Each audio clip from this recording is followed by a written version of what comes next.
Nasa website daw po ninyo na kayo nagtapos sa isang eskwelahan sa abroad. Tapos sa ano ba yan? Oxford. Sa Oxford.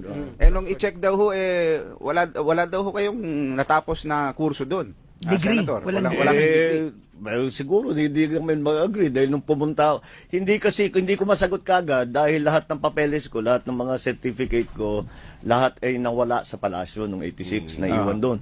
So hindi ko wala nang kung hawak. So yung first chance I got, tumatawag ako sa Oxford. Sabi ko, padala ninyo ako ng kopya.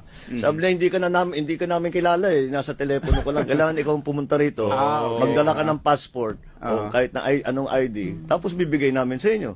So the first chance I got, nasa session kami noon, nung pag-break namin, tumakbo ako sa England at yun, ang ginawa ko, wala pang kalahating oras, binigay na sa akin. Yun, pinost ko na ngayon sa aking website. Ano po yung ibinigay sa inyo? Certificate. Na kayo ay... This is to certify that Ferdinand Marcos has completed a BA degree in social sciences. Sa Oxford, Is it a BA degree, sir? Nakita ko doon ang sinulat ng Oxford is... Ito, Correct me, meron Go dito. ahead. Go. We can confirm that a Ferdinand Marcos matriculated at the University of Oxford in 1975 to read for a BA in philosophy and economics. According to our records, he did not complete his degree, but was awarded a special diploma in social studies in 1978. Nagpalit ako ng kurso.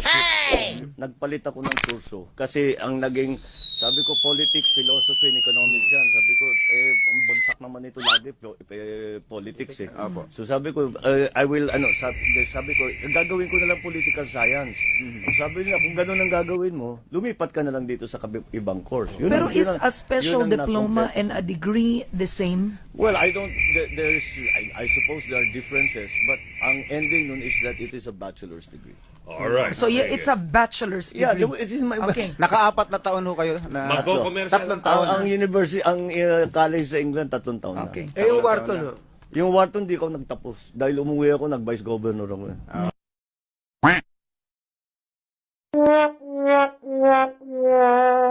May kasabihan po. Tayo na ang pagsisinungaling ay kakambal ng. Alam nyo na. Duwag.